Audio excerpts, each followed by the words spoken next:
দিয়ে দিলাম, সেটা একবার বলবেন আল্লাহ আমি জান্নাতে যেতে যাবো না, কারণ আমার মা কই, আমার বাবা কই, আমার স্ত্রী কই, আমার সন্তান কই, আমার ভাই কই, আমি আজকে একা একা জান্নাতে যাব না, তোমার জান্নাতের টিকিট ফেরত দিয়ে দাও।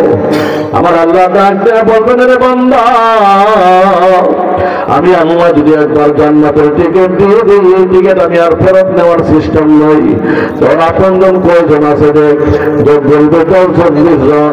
আমার আল্লাহ বলবেন যা তোরে জান্নাতের 10টা টিকিট দিয়ে দিলাম, তোর আপনজন গুলো নিয়ে আজকে জান্নাতে চলে যাও। যেরকম সুবহানাল্লাহ, সুবহানাল্লাহ। এজন্য ভাইরা আমার, বন্ধুরা আমার, এই দুনিয়া তছনছ হয়ে যাবে যেমনি ভাবে এই সুন্দর ওয়াজের মঞ্চ আগামী দিন আর এখানে থাকবে না। এই দুনিয়ার সুন্দর দুনিয়াটাও এক সময় তছনছ হবে, শেষ হয়ে যাবে।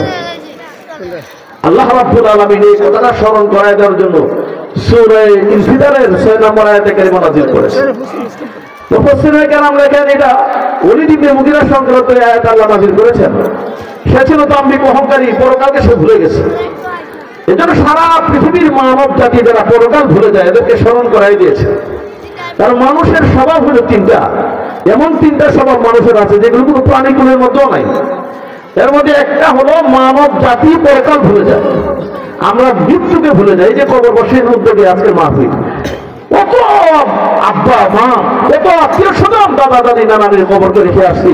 এই যে কবরের ভেতরে রেখে আসলাম, এমন সন্তান আছে দিন যায়, সপ্তাহ যায়, মাস যায়, বছর যায়, বছরে একবারও মা বাবার কবরের পাশে যাওয়ার সাহস হয় না, সময় হয় না। এত ভীতি, মা বাবার কবরের পাশে গেলে আউযুবিল্লাহ বিসমিল্লাহ পড়ে সূরা ইখলাস পড়বে, ফাতিহা পড়বে, সুযোগটা কথা ঠিক ভাবে ঠিক করে বলে। আরে বাবা, কথা খুব ক্লিয়ার পরিষ্কার ভাষায় বুঝো। আমি মৌলানারে ভাড়া করে তোমার মা বাবার কবরের পাশে নিলে, হ্যাঁ আমি গেলাম তোমার সমাজকে রক্ষা করাতে, কিন্তু তোমার মা বাবার জন্য তোমার যে দরদার কথা, তোমার যে আন্তরিকতা, এটা কি আমি মৌলানারে ভাড়া করে নিলে সে আন্তরিকতা সৃষ্টি হবে নাকি? কি বলেন? ঠিকই, কিন্তু আমার মা বাবার কবরের পাশে গেলে আবার আমার মনটা বলবে, আমার চোখ দেওয়া অটোমেটিকলি অশ্রু বের হয়ে যাবে, কারণ আমার মা বাবার জন্য আমার দরদ লাগে। তোমার মা বাবার জন্য তো আমার এতটুকু লাগবে না। এটা মানব জাতিকে আল্লাহ এই সিস্টেম দিয়ে সৃষ্টি করেছেন। কথা ঠিক না? এই জন্য প্রথম মা বাবা কবরে চলে গেছে। তারপর আমি দেখছি অনেক সময় ফলো করি, অনেক যুবকরা অনেক সময় আমাদের রাস্তাঘাটে চলি, রাস্তার পাশে কবরস্থানের ওই যে বাউন্ডারির উপর বসে বসা অনেক যুবকরা আছে, ইন্টারনেট ফেসবুক টিভি অনেকে বসে বসে সিগারেট খায়, হাসি ঠাট্টা করে। আরে অথচ মার কবরের পাশে, মার কবরের মাথার কাছে, বাবার মাথার কাছে বসে বসে তুমি ইন্টারনেট ফেসবুক দেখো, যুবতী মেয়েদের নাচ গান দেখো, তোমার কি এতটুকু খেয়াল হয় না? আরে মা চলে গেলেন, বাবা চলে গেলেন, কিন্তু আমাকে এই কবরে চলে যেতে হবে। কবরে যাওয়া ছাড়া উপায় আছে নাকি? কি বলে? যেতে হবে খালি হাতে, যেতে হবে খালি হাতে, সঙ্গে তোর কিছুই যাবে না। 3.5 হাত মাটি পাবি না রে বিছানা। 3.5 হাত মাটি পাবি না তুই বিছানা। ঠিক করে বুঝে বলে, চোখের পলকে তুমি হতে পারো লাশ, চিরতরে বন্ধ হবে তোমারই নিঃশ্বাস। হবে আলাম তোমারই নাম, হবে আলাম তোমারই নাম মসজিদের বইকে। বাড়িওয়ালা নাই রে বাড়ি, নাই রে দুনিয়াতে। কথা ঠিক ভাবে বুঝে গেলে, কিন্তু এই কথাটা আমাদের স্মরণ হয় না। এই জন্য আমি যে আয়াতে কারিমা তেলাওয়াত করেছি, আল্লাহ মানব জাতিকে পরকাল স্মরণ করাই দিয়েছে। শুধু আয়াত নয়, অসংখ্য আয়াত আল্লাহ নাযিল করেছেন পরকাল সম্পর্কে। ইয়া আইয়ুহাল্লাযীনা আমানু তাকুল্লাহ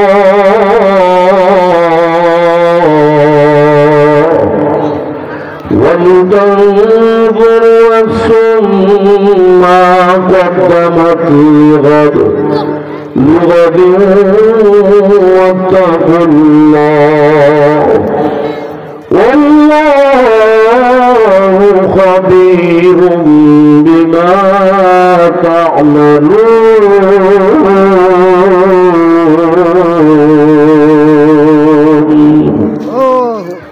মানব জাতিকে ডাক দেব, এই মানব জাতি, এই ইমানদারের দল, আল্লাহকে ভয় করো। এমন একটু চিন্তা করো, একটু ভাবনা করো, আগামী দিনের জন্য তথা পরকালের জন্য তুমি কতটুকু প্রিপারেশন নিয়েছো, আগামী দিনের জন্য তুমি কি পাঠিয়েছো, একটু চিন্তা করো। তাহলে আমার তেলাওয়াতকৃত আয়াতে কারিমাতে আল্লাহ রাব্বুল আলামিন মানব জাতিকে পরকাল স্মরণ করে দিয়েছেন। ঠিক আছে? দুই নম্বর, মানুষের আরেকটা স্বভাব আছে। মানুষের স্বভাব হলো মানুষের ভেতরে দুনিয়ার লোভ অত্যন্ত বেশি আছে না? মানুষের ভিতরে দুনিয়ার লোভ অনেক বেশি।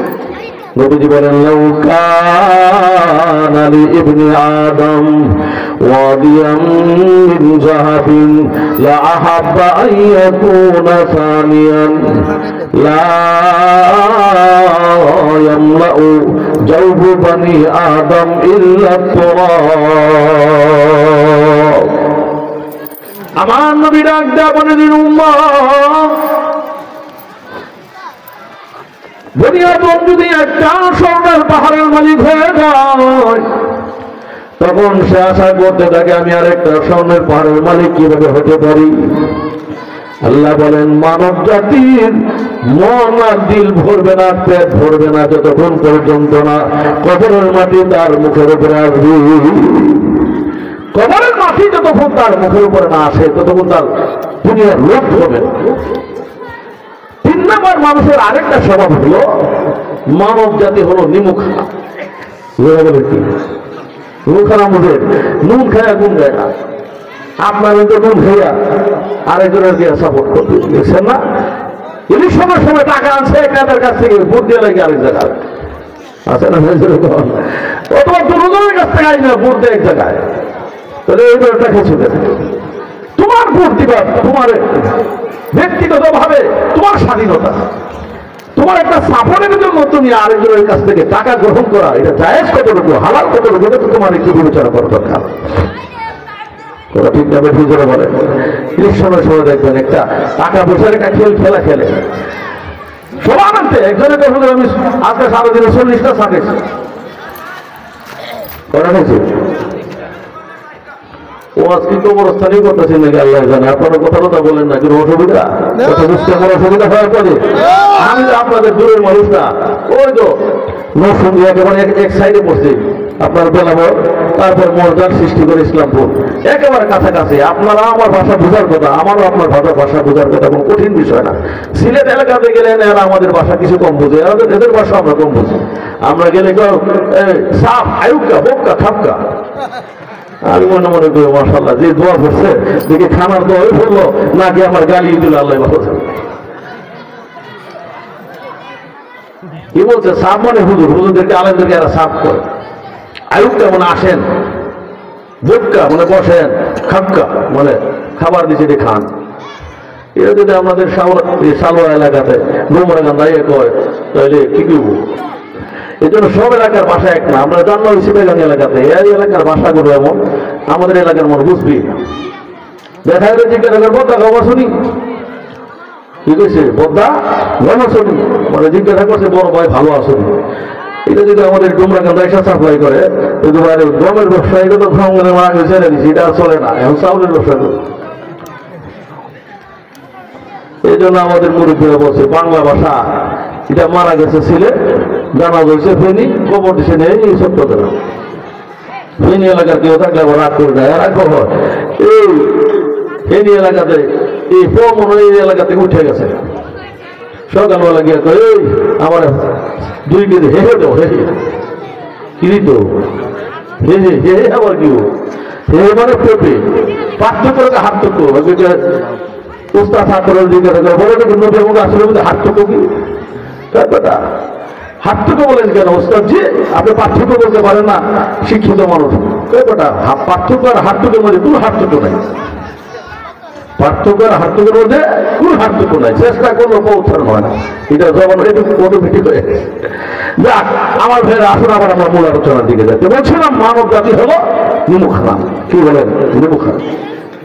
আমার কথা আল্লাহ নিজে বলেন, ইন্নাল ইনসানা লিরাব্বিহি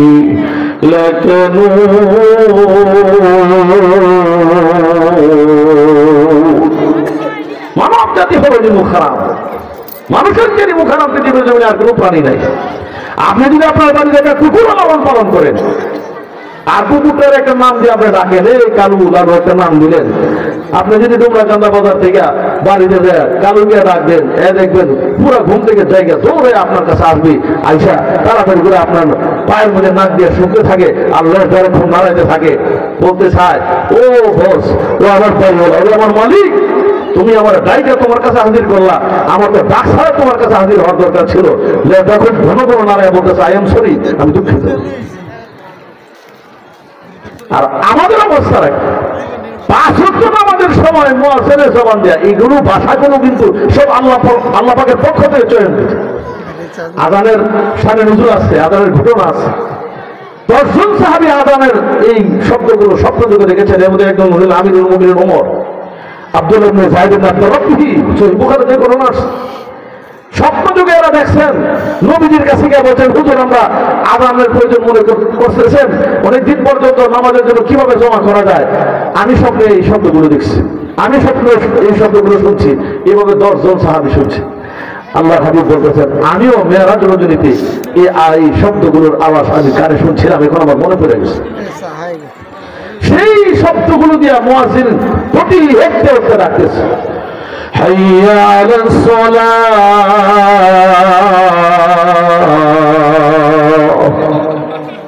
হাইয়া আলাল ফালাহ।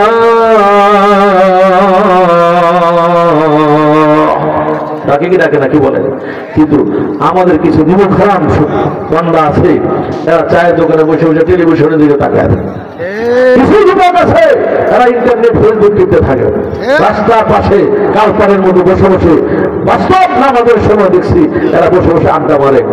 কেউ কেউ আবার তাস মারে, কেউ কেউ আবার অন্য কোনো কাজে ব্যস্ত থাকে। বুঝাইতে চায়, মুয়াজ্জিন তুমি বলছো আল্লাহু আকবার, আল্লাহ সবচেয়ে বড় না, আমার ইন্টারনেট টিপাটা সবচেয়ে বড়। না হয় আমি আল্লাহটাকে সারা দিয়ে রেখে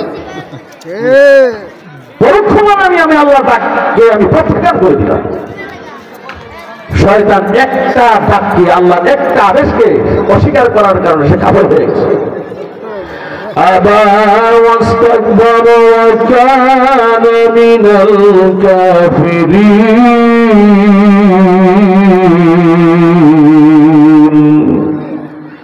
আল্লাহ চিরতরে জান্নাত থেকে বের করে দিয়েছেন, আর আমরা দৈনন্দিন কতগুলো নষ্ট করছি। এজন্য আল্লাহ রাব্বুল আলামিন ডাক দেয়া বলেন, হো মানব জাতি, তোর বড় নিমুখ খারাপ। মানব জাতিকে আল্লাহ রাব্বুল আলামিন পরকাল স্মরণ করাইয়া মানব জাতিকে পরকালের ভয় দেখায় আয়াত নাযিল করে দিলেন। ইয়া আইয়ুহাল ইনসান মা গররকা বিরব্বিকাল কারীম।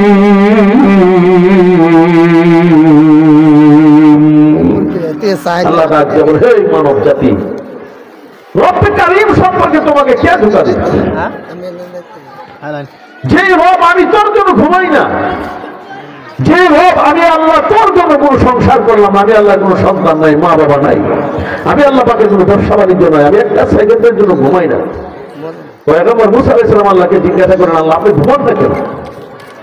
আল্লাহ রাব্বুল আলামিন ডাক দেয়া বলেন, এই পয়গম্বর কেন ঘুমাই না জানুনি? আমি আল্লাহ রাব্বুল আলামিন যদি ঘুমায় যাই, আর এই সময় যদি আমার কোনো বান্দা বান্দি বিপদে পড়ে, আমি আল্লাহ রাব্বুল আলামিনকে ডাকতে ডাকে, রে মালিক আমি বিপদে পড়ে গেছি, তখন আমার বান্দা বান্দির ডাকে সাড়া দিবে কে? এজন্য আমি আল্লাহ রাব্বুল আলামিনের দয়া মায়া বেশি হওয়ার কারণে একটা সেকেন্ডের জন্য আমি আল্লাহ ঘুমাই না। সুবহানাল্লাহ, সুবহানাল্লাহ। তুমি আস্তাজিব লাকুম, হে বান্দারা আমি আল্লাহর ডাক, ডাকলে আমি সাড়া দিব, আমি আল্লাহর প্রতিশ্রুতিটা। শুধু মুসলমান নয়, কোন অবস্থায় যদি আল্লাহকে ডাকে, আল্লাহ তাকে সাড়া দিয়ে থাকে। সুবহানাল্লাহ, সুবহানাল্লাহ। সে আল্লাহর কাছ থেকে ডাইকা ডাইকা সে তার রাজত্ব ঠিক রাখছে 400 বছর। ঠিক পানি নাই দিন হবে আল্লাহর কাছে, আল্লাহ তোমার ক্ষুধায়িত্ব যদি নষ্ট না হয় অসুবিধা, তোমার অসুবিধা কি? তো বৃষ্টি দিয়ে দিলে আমার ক্ষুধায়িত্বটা একটু ঠিক থাকে, তোমার তো কোনো ঝামেলা নাই, অসুবিধা নেই। কান্না কান্না করে করে চোখের পানি ছেড়ে ছেড়ে ভাবে বলতো, তখন আল্লাহ সাথে সাথে বৃষ্টি দিয়া অথবা পানি দিয়া সুন্দর করে নীলনদকে ভরপুর করে দিতে। সুবহানাল্লাহ। এর বোঝাবে আল্লাহ রাব্বুল আলামিন কোন মুসলিমও যদি আমার আল্লাহর ডাকে, আল্লাহ ডাকে সাড়া দিয়ে দেন। হিন্দু ঠাকুর 70 বছর যাবৎ তার ভগবানের ডাকে সনম সনম সনম সনম সনম সনম সনম, হঠাৎ করে তার জবান দিয়ে বের হয়ে গেছে সমাদ। সমাদ অর্থ হইল আল্লাহ বেনিয়াজ, আল্লাহ পাকের একটা সিফতি নাম এটা। আল্লাহ ডাক দেয়া বলেন লাব্বাইকা ইয়া আবদি, আমার আল্লাহ ডাক দেয়া বলেন রে বুনিয়াদ, আমি আল্লাহ রাব্বুল আলামিন হাজির আছি, কেন ডাকছি বল আমার কাছে। ফেরেশতারা ডাক দেয়া বলেন আল্লাহ এই বান্দা তো আপনাকে ইচ্ছাকৃত ডাকে নাই, অনিচ্ছাকৃত তার জবান থেকে বের হয়ে গেছে। এটা অনেক সময় একই ধরনের শব্দ বারবার উচ্চারণ করলে মানুষের জবান দিয়ে আরেকটা বের হয়ে যায়। সনমের জায়গার সমর বের হয়ে গেছে। আল্লাহ রাব্বুল আলামিন ডাক দেয়া বলেন ফেরেশতারা রে, আমি আল্লাহ জানি তার জবান দিয়ে এমনি বের হয়ে গেছে, কিন্তু সে 70 বছর যাব তার সনম ডাকে, তার সনম তার ডাকে সাড়া দিল না। এখন আমি আল্লাহকে অনিচ্ছাকৃত যদি ডাকলো, আমি আল্লাহ যদি তার ডাকে সাড়া না দিই, তাহলে তার সমমের মধ্যে আর আমি আল্লাহ সমদের মধ্যে কোনো ডিফারেন্স থাকে না। আল্লাহু আকবার। এজন্য ভাইরা আমার, বন্ধুরা আমার, হিন্দু ঠাকুর তার একমাত্র মেয়ে পেটের ব্যথায় অস্থির, সব ডাক্তার কবিরাজ ফেল হয়ে গেছে, তার পেটের ব্যথা ভালো হয় না। এখন চিন্তা করে কার কাছে যাব? এই 360 খোদার কাছে গিয়ে আবদার করলো, ওই ভগবানের দল আমার মেয়েটার পেটের ব্যথা ভালো করে দিই। ভগবানে মানুষের পেটের ব্যথা ভালো করতে পারে না, কিছু বলে এরা তো এত দুর্বল, নিজে নিজে দাঁড়াইতে পারে না, একেবারে দুর্বল। সামনে খাবার রাখলে খাইতে পারে না, মানুষের উপকারও করতে পারে না, অপকারও করতে পারে না। একটা কথা জিজ্ঞাসা করলে জবাব দেওয়ার ক্ষমতা নাই, কথা ঠিক না বেশি করে বলি।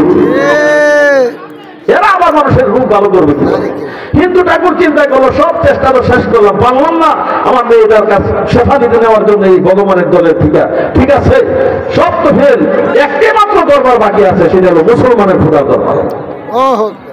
সুবহানাল্লাহ বাড়ি দিয়ে কয়ে আল্লাহু আকবার। মুসলমান একটু কোনো কোনো সুবহানাল্লাহ বলে অসুবিধা হয় না কিছু বলে? মিজানের পাল্লা তো বাড়ি হয়ে যাচ্ছে, সুবহানাল্লাহ বলতে পারে মিজানের পাল্লা বাড়ি হচ্ছে। আমার ভাইরা আমার, বন্ধুরা আসুন, এখন ওই হিন্দু ঠাকুর গভীর রজনীতে মসজিদে গিয়া মালিককে ডাক মারছে, ও মুসলমানের খোদা। কার খোদা? মুসলমানের খোদা। এখন নিজের খোদা বলে ডাকে না, এই মুসলমানের খোদা বারবার নিয়ে আমার মেয়েটার পেটের ব্যথা ভালো করে দিতে, যদি পারো আমার মেয়েটার পেটের ব্যথা ভালো করে দাও। এখন যার কাছে চাইলেন উনি মানুষের পেটের ব্যথা ভালো করতে পারে কি পারে না? আবার আল্লাহ দরবারে যখন চোখের পানিগুলো ছেড়ে দিল, এই যুবক ভাই, মহান আল্লাহ রাব্বুল আলামিন 3টা জিনিসকে সবচেয়ে বেশি ভালোবাসেন। 3টা জিনিস আমার আল্লাহ দেখলে আর সহ্য করতে পারেন না। 1 নম্বর বান্দাবান্দির তওবাকে আল্লাহ পছন্দ করেন। 2 নাম্বার হলো বান্দাবান্দির চোখের পানি আমার আল্লাহর কাছে বড় দামি। 3 নাম্বার, কোন বান্দা বান্দি যদি আমার আল্লাহ রাব্বুল আলামিনের কাছে কোনো কিছু চায়, হাত উঠাইয়া চাইলে আমার আল্লাহ লজ্জা বোধ করেন, খালি হাতে ফেরত দিতে চায় না। সুবহানাল্লাহ বলে। আল্লাহ সাথে সাথে গায়েব থেকে আওয়াজ দিয়ে দিল, এই বনি আদম যা, তোর মেয়েটার পেটের ব্যথা আমি আল্লাহ ভালো করে দেব, যা। গায়েবী আওয়াজ শোনার পর সে মসজিদ থেকে বের হয়ে বাড়ির দিকে রওনা করলেন। বাড়িতে আয়সা দেখে মেয়েটা সুস্থ, ডাক দেয়া বলেন, বাবা এত বছর যাবৎ তুমি কত ডাক্তার কবিরাজের কাছে গিয়ে আমার পেটের ব্যথা ভালো হইল না, আজকে কোন ডাক্তার কাছে গিয়েছিলি রে বাবা? যাওয়ার সঙ্গে সঙ্গে আমার পেটের ব্যথা একেবারে সুস্থ, আমার পেটের ব্যথা ভালো হয়ে গেছে। হিন্দু ঠাকুর ডাক দেয়া বলেন, মেয়েরে এত বছর পর্যন্ত আমাকে ভগবানরা দেখেছি, আজকে আসব ভগবানের সন্ধান পেয়েছি, আর দেরি নয়, তাড়াতাড়ি রেডি হও। মসজিদ পানে দৌড়া চলে গেলেন, হুজুরের ডাইকে উঠাইলেন, হুজুর তাড়াতাড়ি উঠে আমাদেরকে কালিমা পড়ান, মুসলমান বানিয়ে দেন। আমাদের বুঝে আসছি এই সমস্ত 360 ভগবান এগুলো হল নকল, আসল ভগবান হলেন যিনি আসমান আর জমিনের মালিক, তোমার আমার খালেক। জোরে জোরে বলেন সুবহানাল্লাহ। হিন্দু মানুষ তার সমস্যার সমাধান করার জন্য যায় মসজিদে। কোথায় যায়? জোরে বলেন না, মসজিদে যায়। আর আমাদের সমস্যা আসলে, সন্তান অসুস্থ হলে আমরা দিকে মাথায় বাবার দরবারে, খাদার দরবারে জায়গা, এই আক্রোশী চন্দ্রপুরী, অমুক ফুরি, তমুক ফুরি, যত মাজার বাংলাদেশে আছে আমার মনে হয় কোরআনে এতগুলো আয়াত নাই যত পরিমাণ মাজার আছে। তোরা ঠিক নেবে, ঠিক বলে যার মাজারে গিয়ে বাবার দরবারে গিয়ে, বাবা আমার একটা সন্তান দিয়ে এলো, বাবার খবরটা একটা সন্তান দেওয়া। তোরা বলেন আছে নাকি? বাবার উত্তর বড় জবাব দেয়, তোমার আমার খবর দিব। কবরে গিয়ে মোমবাতি দেয়, কেমন নির্ভর? কবরের উপরে মোমবাতি দিলে এই আলো কি কবরের ভিতরে ঢুকবে নাকি? কি বলে? কত বড় নির্ভর। আমার গাঙ্গ বাবার দরবারে যত ছাগল যায়, উন্নতিরে দরবারেতে এত মুরিদ নাই। এনার বীরের দরবারে যত ছাগল যায়, অন্য বীরের দরবারে তো মুরিদ নাই। কথা একেবারে খারাপ কিছু না, কারণ এই বীরের কাছে সব মুরিদ ছাগল আর গরু। কথা ঠিক না ঠিক? মানুষ মানুষের কাছে যায় আর ছাগল ছাগলের কাছে যায়। কথা ঠিক না ঠিক? এরা কি হতে পারে না, এরা হলো দুনিয়ার মুসলমান সাংসর্বতার মুসলমানদের ইমান আকিদা নষ্ট করার জন্য, এরা হলো নিজের প্রচারকরণ করার জন্য পীর সেজে মুসলমানদের ইমান আকিদা নষ্ট করে। কথা ঠিক না ঠিক? বলেন এই সমস্ত ভণ্ড পীরের কাছে যাবেন না, মাদার মন্দিরে যাবেন না। মাদার মন্দিরের নামে কেউ যদি মানত করে এটাকে বর্জন করা জরুরি হয়ে যায়, ওয়াজিব হয়ে যায়। এই মানত পুরা করলে আপনার গুনাহ শিরক হবে। আল্লাহ বলেন হায় রে নিমুখ খারাপ। الذي خلقك فسواك فعدلك في أي صورة ما شاء ركبك। আমি আল্লাহ রাব্বুল আলামিন যাকে যেভাবে ইচ্ছা সেভাবে সৃষ্টি করেছি। কারো কালার সুন্দর করেছি, কারোটা শ্যামবর্ণের, কারোটা কালো, কারোটা খাটো, কারোটা লম্বা। এগুলো করলেন কে? কথা বলেন না, কে করলেন? لقد خلقنا الإنسان في أحسن تقويم।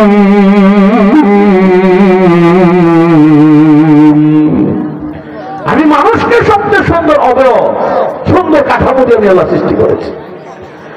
যখন মাতৃগর্ভে সন্তানরা চলে আসে, মাতৃ গর্ভবতী 40, আরেক 40, 43 চলে যায়, 20 দিন হয়ে যায়। মাতৃগর্ভে সন্তান আসার সঙ্গে সঙ্গে আল্লাহ রাব্বুল আলামিন ফেরেশতা পাঠাই আল্লাহ বলেন তুমি এর মধ্যে কার্যক্রম চালাইতে থাকো। 120 দিন পর আল্লাহ রাব্বুল আলামিন এর মধ্যে প্রাণ সঞ্চার করে এই টিকটিকির বাচ্চার মতো।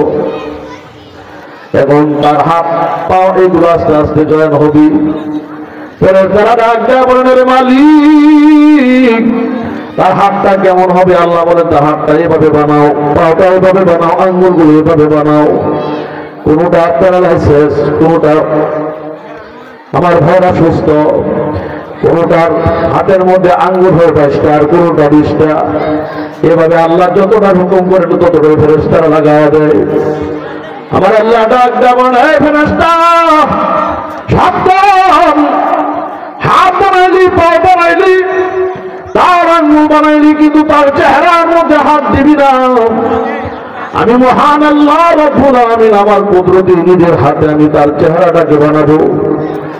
কারণ এই চেহারা দিয়ে আমি আল্লাহ রাব্বুল আলামিনের দরবারে সেজদা দিবি। জবানটা দিয়ে আমি আল্লাহর কালাম পড়ি, সুবহানাল্লাহ বলবি। এই কান দিয়ে আমি আল্লাহ রব্বুল আলামিনের কালাম শুনবি, আমার কোরআনের আলোচনা শুনবি। এই চোখটা দিয়ে আসে ভালো জিনিস দেখবি, কোরআন দেখবি, ভালো জিনিস দেখবি, সুন্দর জিনিস দেখবি। কিন্তু আফসোস পরে তাদের বিষয়ে আমার আল্লাহ ডাকবেন, যুবক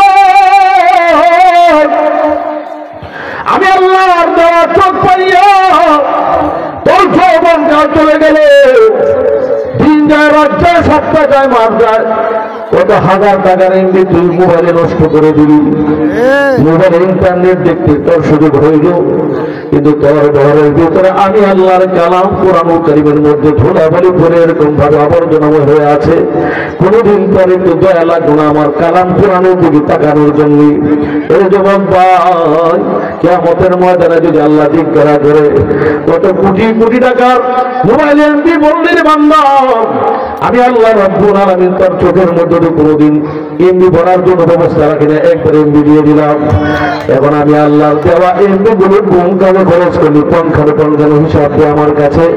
এই হিসাব না দিয়ে কিয়ামতের ময়দানে একটা কদম সামনে যেতে পারবি না। হিসাব হবে তো রে ভাই।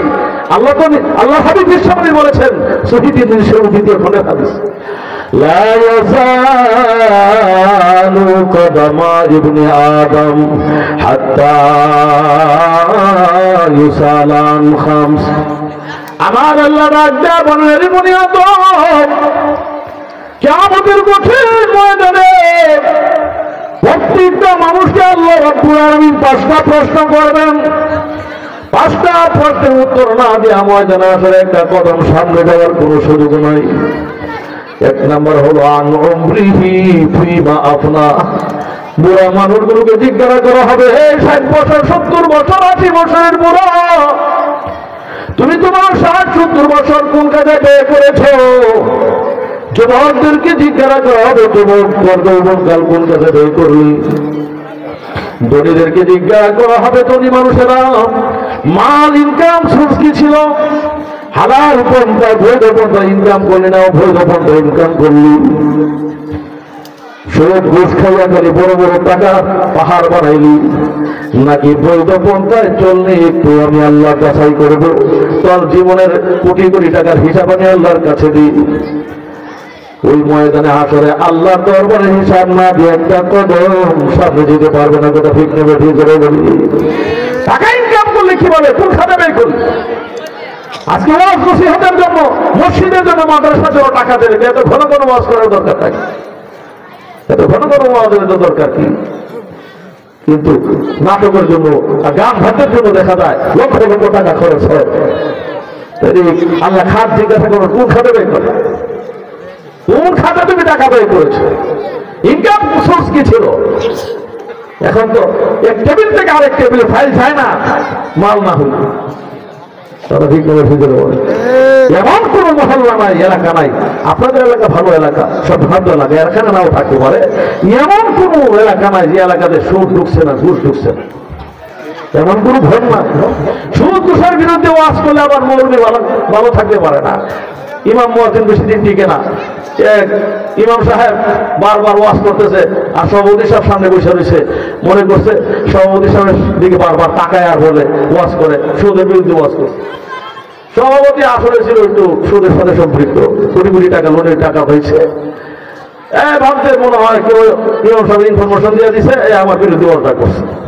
পরের দিন তো শুধু ডন মাইন্ড করে না, আপনার কোনো অন্য কোনো চাকরি খুঁজে, কারণ সুদের বিরুদ্ধে ওয়াজ করবো আপনি আমার দিকে তাকায় তাকায় বুঝে ওয়াজ করছে, আসলে বিয়ের বিরুদ্ধে ওয়াজ করছে নাকি বলে। সুদ ঘুষের বিরুদ্ধে আজকে ওয়াজ করলে সমস্যা, ঝামেলা। বরং সুদ যারা বেশি দিতে পারে, এটা আমার নাম দিছে নতুন ইন্টারেস্ট, সুদের নাম ইন্টারেস্ট দিলে ওরা হালাল হয়ে যায় মনে হয়, কি বলেন? হালাল হয়। একটা পাত্রের মধ্যে কিছু পায়খানা, কিছু পেশাব, কিছু সেনা টেনা ভৈরা, এটার মধ্যে উপর দিয়ে সুন্দর করে লেবেল লাগাইছে, এটা মহাপবিত্র শরবত মুবারক,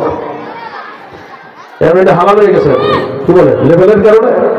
যেমনি ভাবে হারাম জিনিস লেবেলের দ্বারা, অপবিত্র জিনিস লেবেলের দ্বারা পবিত্র হয় না, ঠিক তেমনি ভাবে হারাম জিনিসকে নাম চেঞ্জ করলে এটা কখনো কি হয় না, হালাল হয় না। কথা ঠিক হবে।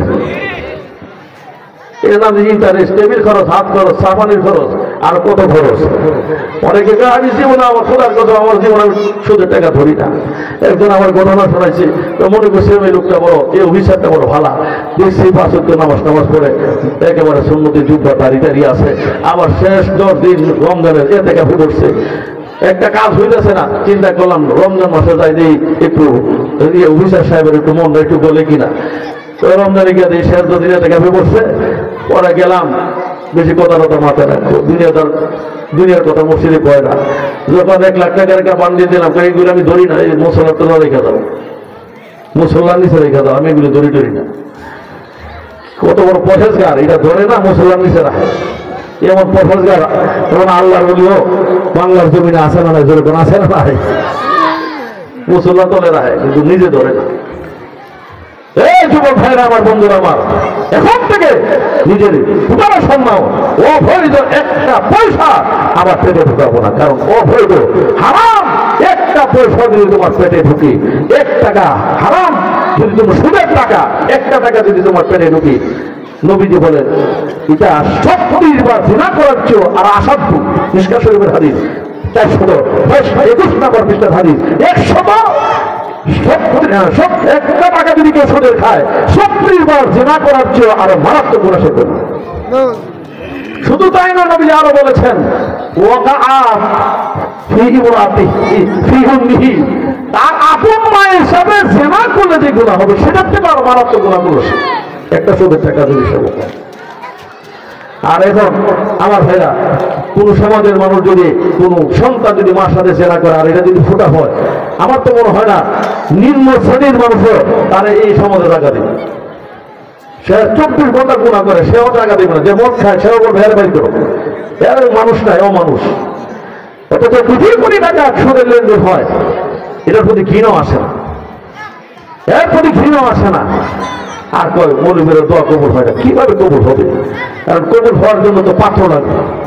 আমি তো এই হারাম টাকা মৌলবীরে খাওয়াই, এই বছরে খাওয়াই, ওনার পেট নষ্ট করছে, ওনার দোয়া তো আর শুরু করে ওঠে না, কে জানে। আমার ভাই আমার বন্ধুরা, আসুন, আমি আপনাদের আজকে আমার এটা বিষয়বস্তু না, সাবজেক্ট না, তারপর আমি প্রাসঙ্গিক আলোচনা হিসাব করছি সুখ সম্পর্কে। আলাউদ্দিন আইএমসি মিডিয়ার সাথে থাকুন, ওয়াজ, গজল ও কোরআন তেলাওয়াত শুনুন।